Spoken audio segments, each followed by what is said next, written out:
All right, well, this is Structure 1515, and we are in Series 2, the Balance Basics, and this is the very last of the series. Today we're doing incrementalism and innovation. We've kind of been building up to this topic, and I'm Andrea Stumpf. I give myself 15 minutes to share some hopefully thought-provoking slides for you, and then we'll open up and just have a conversation afterwards where you can bring your questions and your experience. So because I'm on the clock, I'm going to go right ahead. And I like to start by just saying the content of a lot of this is from my books, my Primer for Partners, my book for Builders. We do go deeper than the books themselves, but if you find what we're doing here helpful, there's always more in the books. And also I like to frame what we're doing. So this whole exercise is really to help you see the landscape in partnership programs. And the idea, of course, is if you can see the landscape, if you can see yourself in the landscape, then you can see the options more readily and you can make more informed and better decisions. So this photo is my backyard a couple of weeks ago at the peak of the azaleas. But for today, we're just talking about international partnership programs in the international arena. So what are international partnership programs? It's a specific modality, and I'll just do a very quick definition for anyone who's new. We basically just need two components. We're an international space, and we're combining a new and dedicated partnership component in the governing body. So really an embodiment of the partners. And the support for that is coming from an existing entity. So that's the key of the definition. It's this combination of something new with something existing, something old. And very typically, we also see funding vehicles. So typically an international trust fund. So this is the very base constitution of most of these international partnership programs. And in this Balance series, we've been going through different topics, building our way up to what we'll do today, which is incrementalism and innovation. So let's just begin on the topic. There's some logic to combining these two, incrementalism and innovation. If we think about it from a balance perspective, incrementalism strengthens the core. And innovation is a way to broaden the core. And both of these are iterative and accretive. So they actually work very well hand in hand.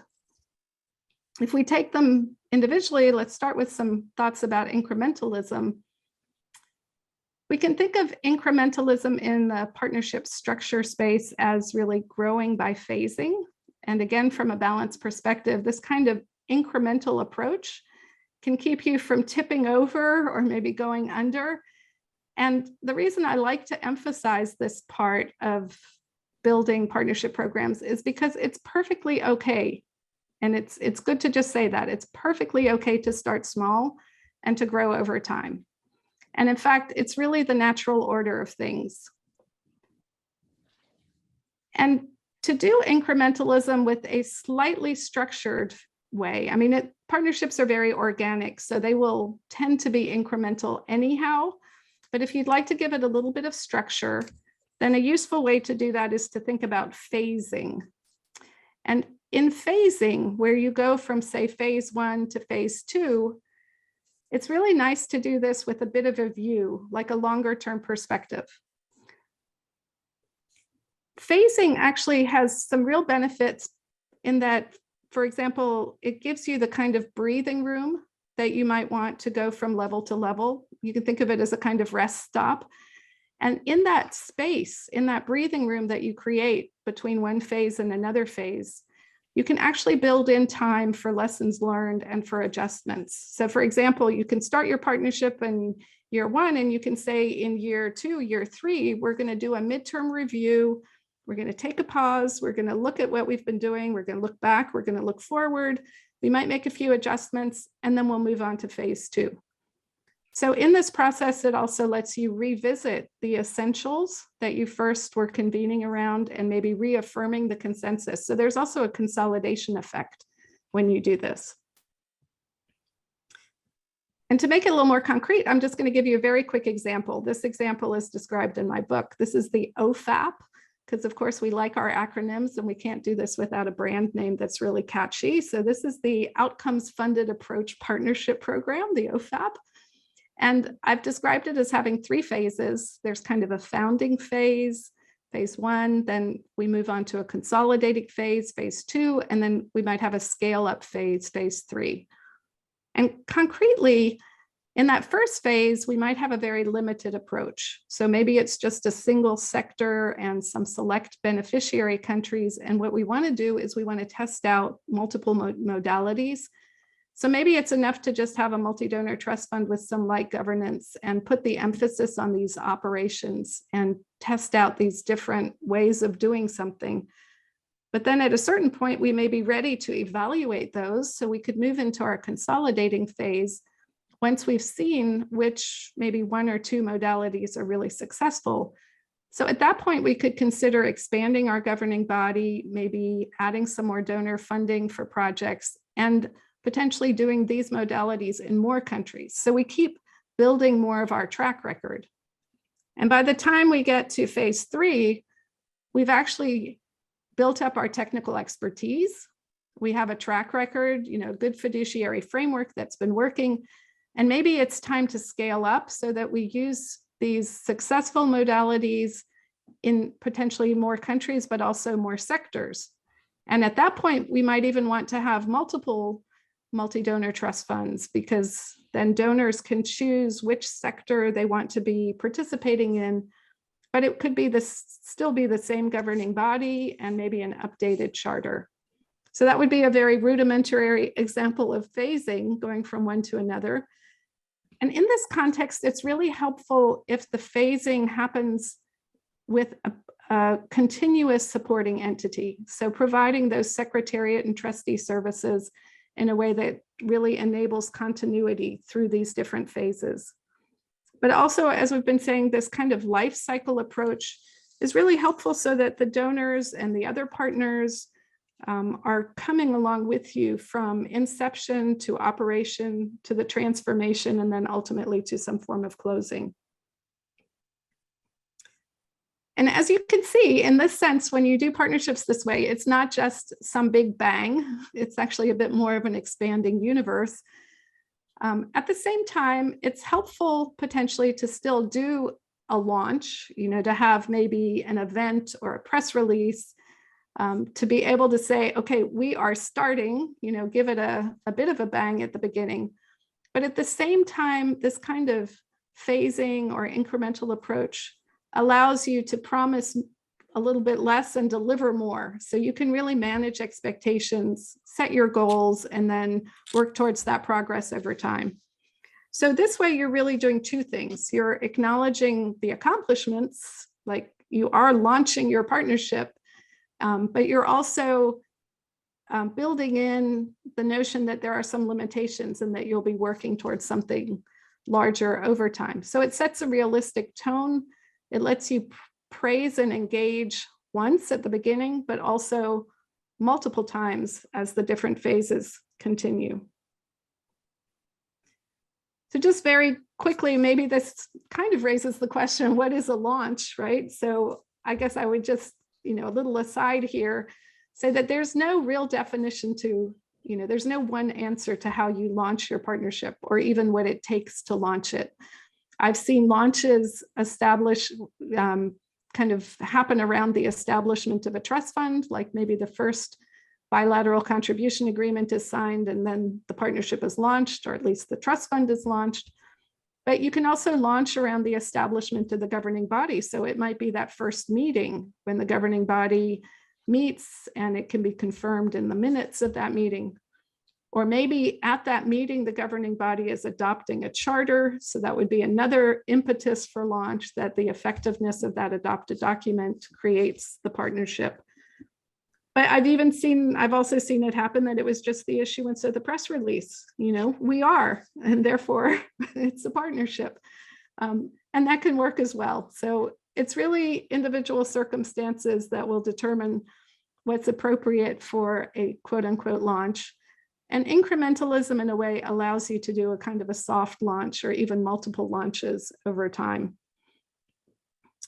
Now, I have this slide. It's pretty busy slide and we don't have time for it, but these are just kind of scenarios, questions with answers as to how you might launch something in particular contexts. And maybe when people look at the video sometime later, which I hope to post in the summer, then there's more time to go into this. But one of the main points is, as you're thinking about how to launch and these questions around incrementalism, you can pull up the topics we've discussed in our prior Structure 1515s for this series, things like sweet spot, or where's your critical mass, your center of gravity, the firmness of your foundation, the buttressing, and of course, if your core is strong or how you can make it strong. So a few words on innovation in the time I have left. I do find it interesting that of the dozens and hundreds of partnership programs that I've seen, when the sponsoring team comes into my office or when I read the original concept documents, 9 times out of 10, the partnership program is described as unique and innovative. And I have to smile because I just think, well, maybe they just don't know about all the other ones that are like them. But on the other hand, it could be 10 out of 10 because it would be correct to say that every partnership program is unique and everyone has some kind of innovation in it, because it's always new constellations with new and dedicated partnership components, the variety of collectives that can take place. What I would draw from this, though, too, is that in the conversations I've had with partners that describe their partnership programs as innovative, I have this feeling that it's actually being used a bit as a code word for risk. So when partners say, oh, I have a very innovative partnership, they're partly saying to their other partners or their prospective partners, and we have maybe a little bit of risk involved, but it's worth it. We should go ahead. So things like outcomes-based modalities, which is not really a classic modality, at least not yet, or moving into fragility and conflict environments, or trying to set up pilots, or working with startups, or even direct access where you have fund flows without supervision. Those might be called innovative, when really what's behind that label is a little bit of accentuated risk that the partners are possibly taking on. And so looking at innovation and risk together is interesting, because innovation, I think we could say, is inherently risky, certainly new and maybe untried. But we can also say that not innovating is risky. And that's true in the partnership program context to the extent that partnerships have to keep innovating and adjusting basically to their changing circumstances. So if a partner isn't constantly innovating itself, a little bit air quotes there, then that's a risk, because you will get stagnant and maybe not continue to be sustainable. But what I'd like to introduce to you also in this context is that the risk itself, can be handled innovatively. And I say innovatively because what I'm about to describe to you is something that I almost never see, but would recommend. And that is that innovating with risk can be helpful for partners in that risk can be seen as an area to be optimized. So not just risk being a source of liability, but actually potential for managing in an optimizing way. So when partners treat risk innovatively, what I'm talking about here is that they can see risk as a feature.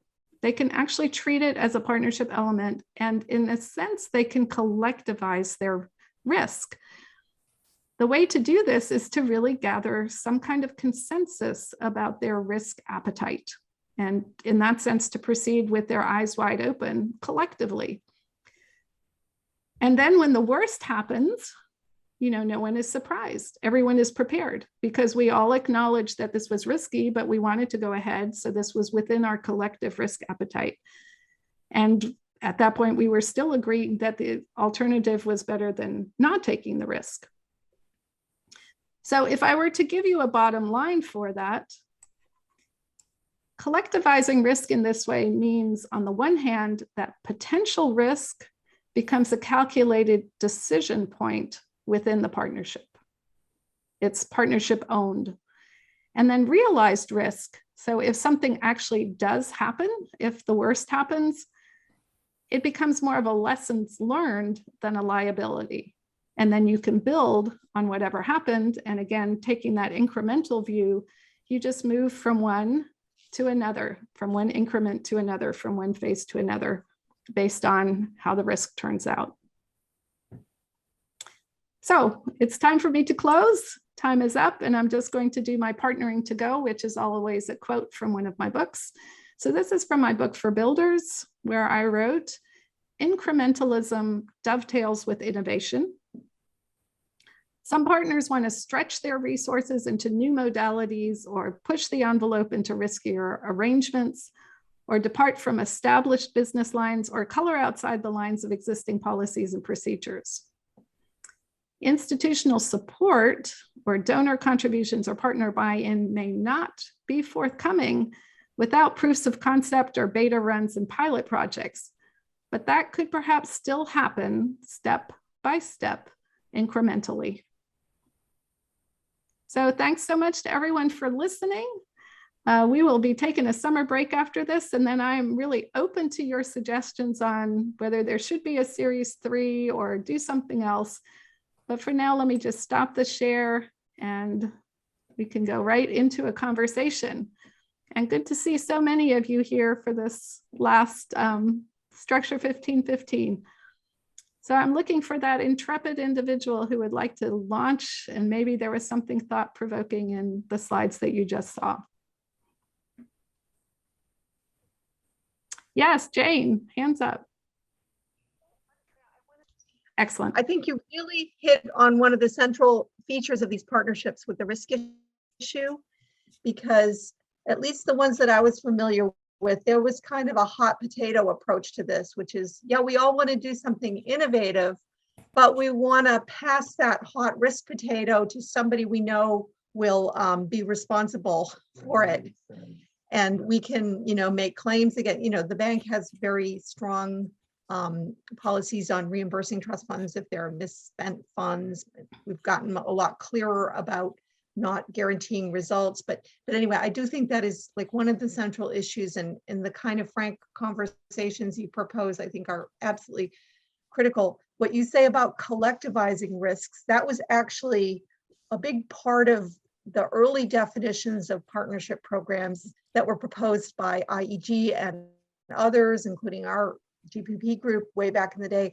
And really that part never really came forward as any kind of hard definition. And I think it was when legal, especially in a lot of your work, focused on the contract side, almost the principal agent side, you almost need that kind of analysis to really understand the risks, because there are so many different levels. There's the fiduciary risks, which the bank is known to be very strong on managing. But then there's, the lack of results, which sometimes is a trade-off with the fiduciary. Anyway, I think that maybe for your next phase, think a lot about these risks, because at the end of the day, with the pressure on donor resources and, need to show results, I just think this is a really, really central issue. And this dovetails to my second thought, which is that I think you should go back to IEG and look at their original global GPP definition, which had things like creates a separate organization and their sharing of risks. That is like, I think that was not helpful to the work that we did at the bank at the time. And I think that your definitions are a lot better. So I'll stop there. Excellent. Thank you so much, Jane. And I will just say that we talk about risk a lot, but we don't really talk about risk. And there are, I guess it's an annual exercise at the World Bank that there's a risk scan, right? Or maybe they're constantly scanning risk and they're assembling it. And I was always intrigued by the fact that none of those questions ever came to the work we were doing. Maybe we weren't so central, but you'd think that the lawyers working on partnerships might have a view on some of the risks involved, but that somehow never made it into the risk scan as far as I could tell. But let me see, Augustina, I see your hand up. Yes, thank you for the presentation and for the whole series. So I wanted to say, I'm from the GFF, and I wanted to say that the easiest part is to launch the partnership, because usually it is a very exciting moment and everybody is excited about the launch. And then when you move into I think that the initial stage is also very exciting, and and it's easy to sustain and to go forward. But when you come into the more mature stage, even if you have a very innovative approach, I mean, if you have a leadership that is capable to be innovative and finding solutions and finding ways to manage the risk and to find appropriate mitigation measures to manage the risks, because risks are inevitable and they will always be there. The point is to be able to identify the risk and to have a way to mitigate this risk, not to create a partnership that will have no risk, because then, I mean, it's artificial, it's not real life. But the real challenge is to manage such partnerships in an environment where innovation is not appreciated and rewarded. When we try to have these partnerships in the bank environment, and when the bank is not created to support and reward innovations, then it becomes very demoralizing and not a good environment for such partnerships to flourish. Because when in the long term, when you don't appreciate the innovation, then you kill the innovation. And that's speaking from experience. Yes, yeah. Right. Yeah. I'm going to turn to Nicola, because your hand's up as well, and I know you speak from experience too. Thank you. And actually, I hope you can hear me. I'm here with Philippe. Philippe Potin. Hello. We're in London for the Lloyd's Register Foundation has just finished its Safer World conference. So we're in the conference hall. So apologies for background noise. You're in partnership mode, which we really appreciate. So totally in partnership mode. This was super partnership mode, actually. There's a lot of story that we can tell you about that offline. I did want to say something that really resonated with me as you were presenting, and we had a lot of background noise going on, but I think we were able to follow along. The migration, we're about to do a migration of our partnership from being housed in the French National Research Center to being housed in UN Global Compact. And one thing that struck me is it's not just the secretariat that's moving, it's also the trustee function. And I'm going to turn so that you can see. I mean, the points that you are raising are so very relevant for what we are living right now in this partnership. And so just wanted to say it is great to know that there's somebody out there like you, and that there's this community out there with this experience, because it's really relevant for a group like this. So just want to thank you for that. And maybe Philippe, do you want to add anything? No. I just joined the meeting 2 minutes ago, but yeah, all I've seen were very interesting and also very related, but we are leading in our partnership with the list of nation, all the organizations involved in our global coalition. So that's really what's very interesting. I'm really pleased to come back to part of what you have said during your talk. Yeah, thank you so much. We appreciate it, and congrats on your on being able to make that transition. So we'll be thinking of you as you do that. We haven't made it yet, but we're definitely it's in the works, and it's just really good to know that there's this kind of structured thinking about how to do it. Yeah. So it helps. Thank you very much. It really does. So, well, we'll mute because we got background noise. So All right. thank you. Thank you. Thank you. All right. In real life, IRL. Henriette, I see your hand up. So please also give us your thoughts. And maybe 2 points, one on incrementalism and one on innovation. So maybe on the incrementalism, like one fund I really like is the UN, speaking from UN, the UN Peace Building Fund. It was created by General Assembly. So in that sense, decision, so it will not disappear immediately, but what you see that every 3 years they do an evaluation and they reinvent themselves. And it's, if you do this 3-4 times through phases, the fund now looks very different from 10, 12 years ago. Yeah, and the partnerships look very different. So it's also that, yeah, as you were saying, like, it's definitely fun with risk appetite, but it's also, you have to be ready to learn and to say, like, if I'm supposed to move the needle, in this case of peace building, where should I look for the difficult stuff to do? Because that's what we are called to do. So that's one point.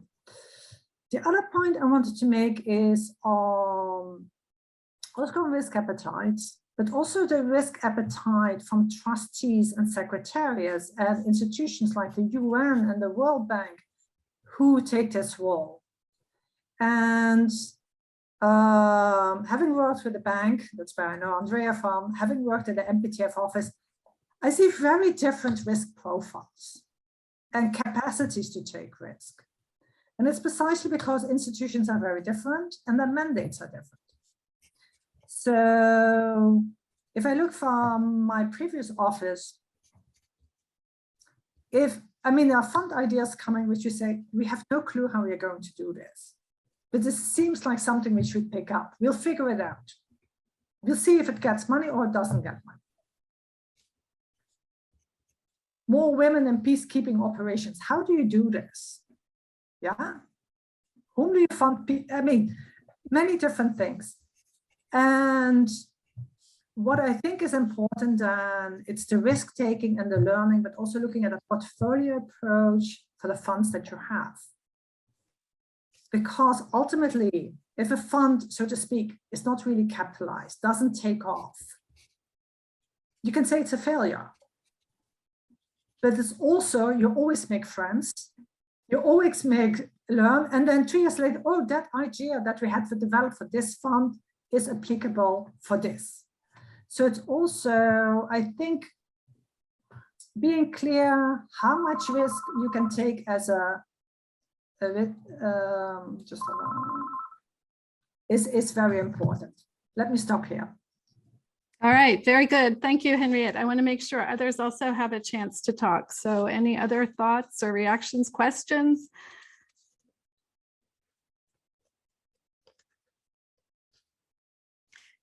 Yeah, so while you're thinking about it, I feel like we are nuancing a bit. And so one of the things that's interesting about the risk appetite, to pick up on what you said, Henriette, is that it's not going to be uniform risk. So in collectivizing the risk, what you're looking at is what is the risk tolerance of the partners in the aggregate.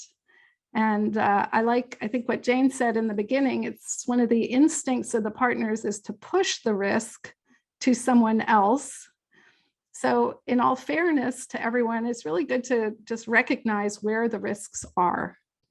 And we have this saying in our partnership work, Jane, we've had this used so many different times, that you want to match the responsibility with the level of control or influence that you have. So if you're a supporting entity and you have that greater risk exposure, you're the secretariat, your name is all over, you're visible, or you're the fiduciary, you actually have fund flows you have to worry about and potential refunds, you're going to have a lot more responsibility than other partners. And some of that's contractual. Some of it's actually got real liability terms attached to it. So in that environment, it's also important that the supporting entity has the commensurate control or influence to manage their participation in the partnership, and to be able to manage their own risk profile within that collective environment.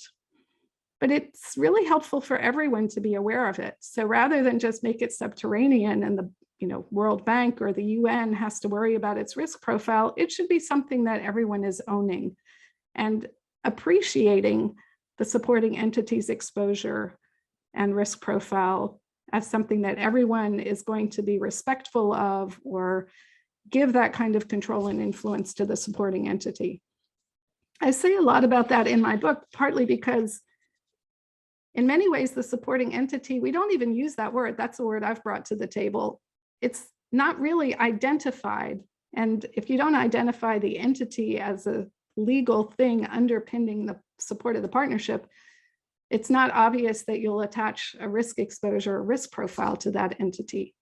So it starts even just with the terminology, and then you can build from there into the understanding as how it relates to risk. And then it becomes more of a partnership conversation or partnership awareness. So I've said quite a lot right there, but I don't know if you've seen that same dynamic, particularly if you're working in the institution and you're trying to juggle this hot potato, which keeps getting thrown at you, even though it's something that the whole partnership really should own at some level.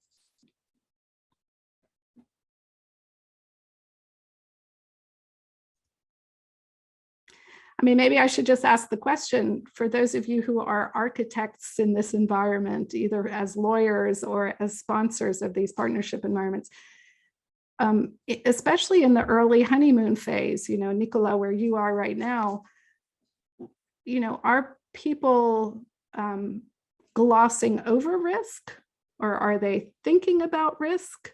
Are they avoiding the conversations, or do you actually have donors in there saying, I'm worried, I need you to deal with this?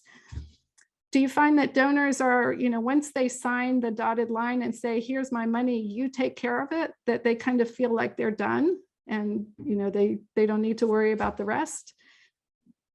What kind of dynamics are you seeing? Is it a healthy environment or not so healthy? So I think you were directing that question to me. Did I hear my name right in there, or am I jumping in when I shouldn't? No, I mean, you're in the midst of it. So tell us what's. So it's a really good question. I would say that the risk is not a central part of our conversations, and I'm looking at Philippe. We're living this this transition, including, by the way, a transition to potentially being multi-donor financed. And at this point, the financing modalities, even the set of donors, has really to be defined. There's interest, but we haven't defined it. Risk has not entered the conversation explicitly. And the very fact, so coming back, and thanks, Augustina, for pointing to that. This conversation is actually a very helpful tool for us. Philippe and I were kind of looking at each other saying, we can use this conversation and we hope subsequent conversations with you to help structure the conversations and bring risk into them explicitly and in a way that is structured, to use the name of this entire series. So it is very helpful, because while risk is so we're here at the Lloyd's Register Foundation Safer World Conference. It's been 2 days of conversation about risk. They did a world risk poll. So risk is very much part of our substantive background, but risk has not been in our partnership conversation.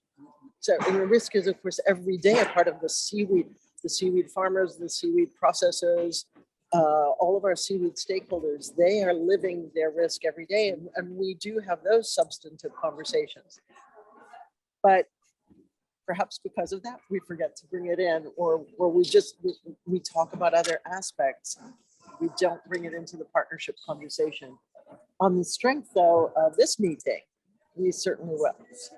Did you want to say anything more on that, Philippe? Or?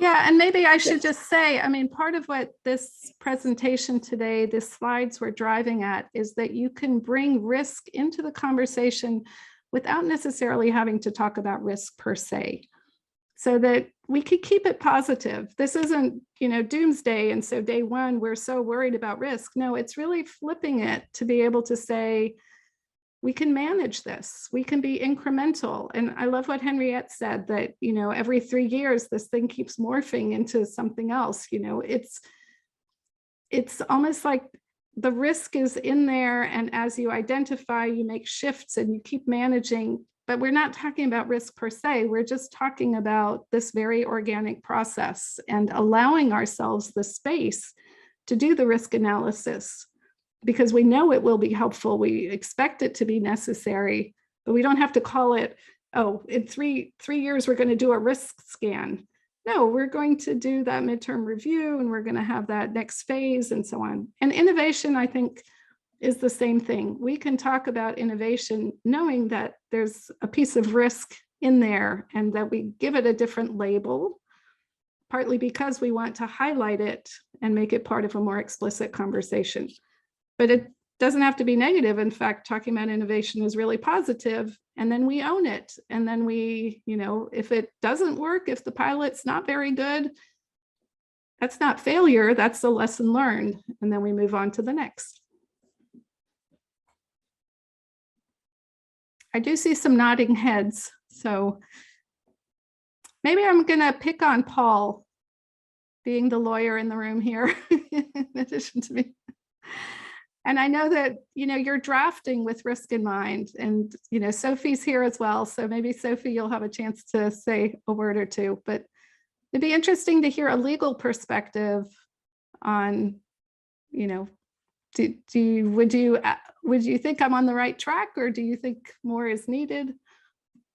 Well, I think highlighting the tension, well, I think that was part of the point, not necessarily tension, but highlighting the concepts of incrementalism and innovation is important. And I think one of the things that's also fair and important is to talk about, you know, risk in a number of different ways, not purely the risk of, you know, negative events of the type that we think of in the fiduciary context, but also the risk of, you know, failing to you know, obtain, capture, you know, results that might have been available in a more innovative structure. I think before I come back to the legal point, I mean, an observation from my side would be that the perspectives on this, and it's something that I think is important to keep in mind, regardless of whether you're a lawyer or, you know, in a secretariat or in a trustee role, is that the partners themselves, of course, are made up of different institutions, different agencies, different personalities, and they themselves will have internal constituencies with very different perspectives on risk. And I think it behooves everybody, including those partners, but including us, you know, let's say in a supporting entity role, to kind of keep that in mind, because I've had the experience, you know, many times where, you know, someone with a particular interest ends up, and sometimes literally one person ends up driving an agenda, usually cloaked in innovation, that is not necessarily connected to how other parts of that partner feel about risk, right? Whether it's their money or how the bank operates, right? These partners in the bank's context, and sorry to make it so bank-centric, right? But these are all partners that typically sit at the bank's board and control the bank's policies, and have long ago decided what, you know, the parameters for operations are. And so, not right or wrong, you know, not saying one set of constituencies is right or wrong, but it can be very easy to fall into the trap of, you know, a particular direction of travel without making the connections and making sure that whether it's inside the bank or inside this partner, there's a commonality of view. So anyway, just an observation in the background. I think, you know, to your question, Andrea, I mean, the way we think about it as lawyers, I think, you know, I would say as a lawyer, you should always be able to figure out a way to draft around whatever the issue is, and to draft around and think about risk sharing, and, you know, come up with the, the technical answer that you need once a business decision is made. But I think more often than not, the more important part of the role is making sure that the business decision is made on an informed basis by the right people. And that's I think, more challenging than the technical piece, and probably is something that resonates with everybody, not just the lawyers. Yeah, that's excellent. And maybe Sophie, I don't know if you want to layer on that. Yeah. Thank you, Andrea. Nice to see some familiar faces on this call. And I agree completely with Paul. I 100%. I mean, risk obviously is hugely important, and it's not a legal issue. With many of the partnerships, I guess, I dealt with in the bank context and still deal with, it's very, very much about political risk. You know, donor money is taxpayer money, and they have a mandate to deliver. The mandates are often very specific, and so there's a huge risk for them if that mandate is not delivered upon, and that would be a very results-focused mandate. But it doesn't take, it does not take account of fiduciary concerns. The mandate is drafted and written and pushed by people who are not focused on financial management risk, for example. And it is difficult to reconcile both. And frequently the supporting entity gets a bad rap as being sort of the entity that douses, the flame of passion of the people running with the innovation.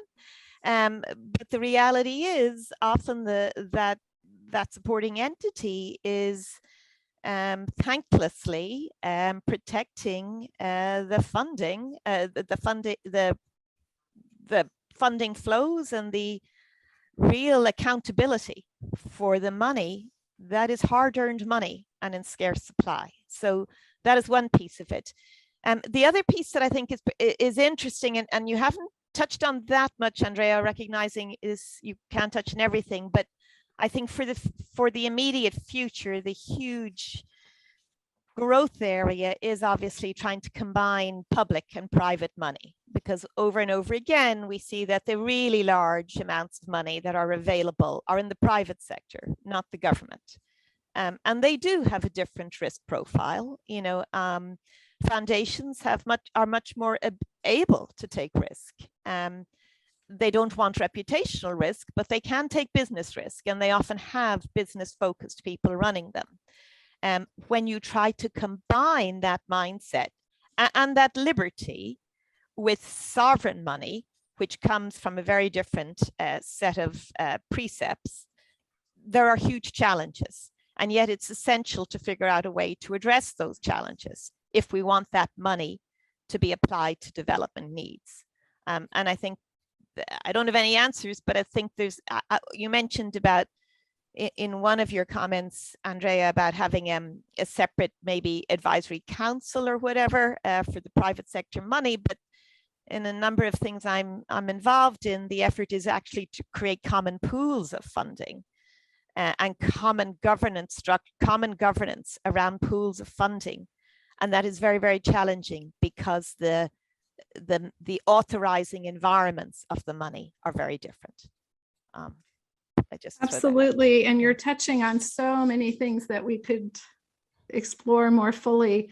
I'm just going to add one more kind of layer to what you're describing, which is to say that while the private foundations, I think in many ways can take more risk, and particularly when we're talking about fund flows, a really interesting dimension too is that some of these multilateral organizations, at least the Bretton Woods organizations, so UN agencies, the multilaterals like the World Bank, most of them carry privileges and immunities, which of course is also interesting in the risk conversation. I'm not saying they're absolute, and we know from the JAM case that they're not absolute and they're under attack, but they still do provide a level of protection that is also playing around in here. And so while partners maybe assuming, certain responsibilities or liabilities, there's also that difference between the private sector and some of these international organizations that can play into this. And I do think that many of the bilateral traditional donors are looking to these multilateral institutions as a protected space with privileges and immunities for implementation purposes. But it does get much more complex when other kind of money is coming into the picture, and there's, different levels of immunity or non-immunity in this environment. Yeah, and I would just say that I mentioned foundations, but I think the much more complex area, of course, is the private sector money that's not foundations. The for-profit. Oh yeah, when you have Facebook or Microsoft or whoever, with huge amounts of money interested, and then you have, Larry Fink saying that, of course, BlackRock is, God's gift to climate change, and the multilaterals, should do blended finance with the BlackRocks of this world. There's some merit to that, but then if you look at the proposals, his approach is all about putting all the risk on the governments, while the private sector is risk-free, and that the governmental funding and the governmental entities, insulate the private sector from the worst risk. Is that a good use of taxpayer money? It is a way to catalyze these large amounts of funding to climate change and other global goods needs, but there needs to be, we need a new framework for sharing the risk between these different pools of funding, and the for-profit private sector, foundations, and governments. And that might be a very worthy set of inquiries for your next series, Andrea. You may have other ideas, but I see that one as being very needed. Yeah. Mm-hmm. Interesting. Good. Yeah. Any other thoughts? Yeah, Stephen. I just almost signed off because I have to go to another meeting, but Sophia hit something that definitely you need to consider for next fall, which is we're being pushed more and more to work with Rockefeller, to work with Bezos. They're coming to us. ESMAP has Rockefeller on our consultative group. And the point you raise, I used to represent private sector companies and investors. We always wanted the IFC, the banks involved in our deals, because they gave us sovereign risk. Yeah. We knew if they owned 5% of the deal, the government would never take away the project. So yeah, your point is right on. And Andrea, there's no conceptual thinking about this, exactly, at least that I've seen. And we're going to get into some trouble. Yeah. By the way, Nicola, I'd love to talk to you about the UN Global Compact. Andrea well knows that we've had to deal with that process, and the UN process of creating these organizations that are hybrid, that are, the UN Compact is one of those. It's UN staff, but the money all comes from outside.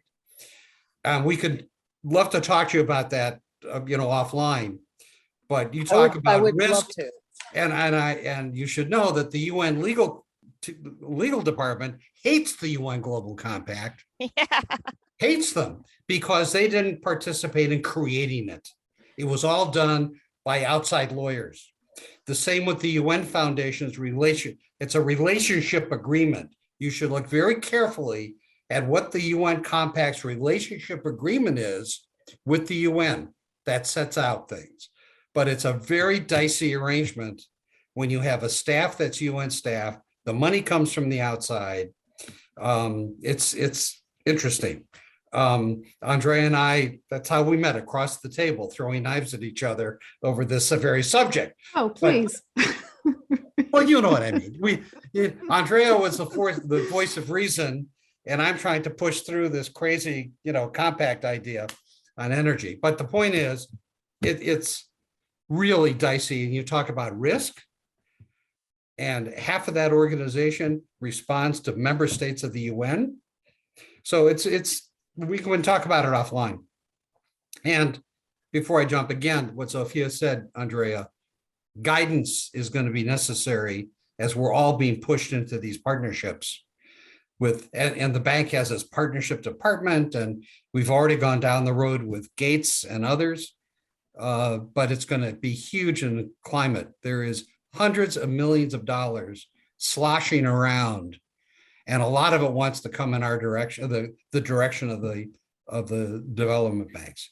In fact, my 1 o'clock, I've got to get to a 1 o'clock call on the subject of where is this money going from these various billionaires.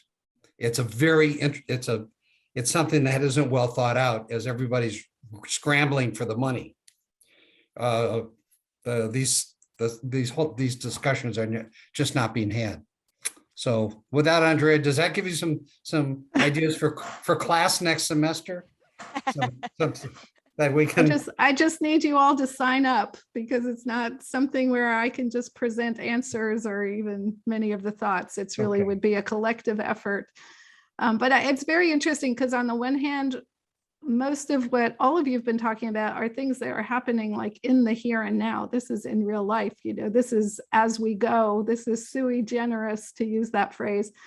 But we're also really identifying that these partnering environments are getting more and more complex because of the very different kinds of actors, different in so many different ways, not just risk profile, are coming together and trying to collectivize. And what does it really mean to create that partnership around all that difference? Henriette, I see your hand up, so let me make sure I turn to you. Yeah, maybe just to say the words incrementalism and innovation are also applicable to this partnership space. Because you have the incremental improvements, and you have those things where we have to innovate and we haven't figured out yet how to do it. And we will be taking a quite of risk and have some hard lessons learned before we have better answers. Absolutely. And I think this goes a little bit to Nicola's point, which is that the partnership itself needs to not just look at the sector areas, but its own structure, and that, we can be incremental in how we approach these structures and innovative how we approach these structures, not just the partnership overall. Paul, your hand. Just a quick echo to others that have suggested, this topic or maybe a series of sessions on these topics, for the next series, which sounds like general support for a next series, which I guess is a key point in and of itself. I do think, you could talk about, I think Henrietta's point is a good one. Henrietta's point is a good one in terms of, the innovation and incrementalism structure, even for the kind of upstream considerations we're talking about. This is a big issue. I happen to live in it every day just because of, some sort of assignments that I have, within my portfolio, right? But it's something that I think everybody is facing today. However, you can also look 25 years ago and see very same, you can see almost the same rhetoric being used in papers and things like that, right? Constrain official budgets, et cetera, need to engage the private sector. And yet we're largely status quo when it comes to proportionate volumes, right? At least that's the bank's experience. So I think we already do have some lessons, right, that we can take. We do have experience in some partnerships, where I would maybe call them mixed partnerships, right? Where you have had a mix of sovereign and non-sovereign contributors, right? And there are some lessons with respect to foundations, but it is absolutely correct that the lessons and the challenges are even more complex when it comes to private sector, let's call them corporate linked, profit linked entities, right? And there are some real interesting issues to chew through in terms of, whether they should be in these types of partnerships at all. If so, in what form, like with what constraints, with any, or unconstrained, right? Just there's a rich set of topics that we could look at there. And I think from what I'm hearing, it wouldn't just be, I've been hesitant to push that because I thought maybe it was just me, but it sounds like it's something that a lot of us around the virtual table are dealing with. All right, I see a movement forming. And I think what that means is I'll be in touch with some of you over the next period. Henriette, your hand is still up. Is that from before, or did you want to contribute again? I just want to add one Yeah. point, and that's also like, as you build through your series, you're going to the 3rd year, you're building trust among your community. It would be very useful also if, in a way, the lessons learned or things that went flagrantly wrong, which normally are not in the public space, yeah, would also feed even more into these discussions. Because basically we have lessons learned which we have buried because they were too painful. So at least I know on the UN side, maybe the World Bank never had, but okay. And that might be another interesting thing to look at. If you say the private sector, we have been trying to resolve this for 25 years, we must have done some things wrong, which are very interesting to look at again. Yeah, very nice to, I've had people say that when we do independent evaluations, there's so much pressure to show progress and to be positive that it's really unclear whether we're really doing that diagnostic on things that might have gone wrong. So there's, I think, a lot of space to reach back for some of that. I see we're at the hour and I know people are having to drop off. So I'm going to take all your thanks and all your inspiration for maybe another series to really give that some thought and reach out to you all, and wish you all a wonderful summer. And then, you know, hopefully an opportunity to come back together sometime in the fall and keep going with this really wonderful community of practice. Thank you so much, Andrea, for all you've been doing. Thank you all, and have a great rest of the day, great summer, and keep partnering. Bye. Take care. Bye-bye. Bye-bye.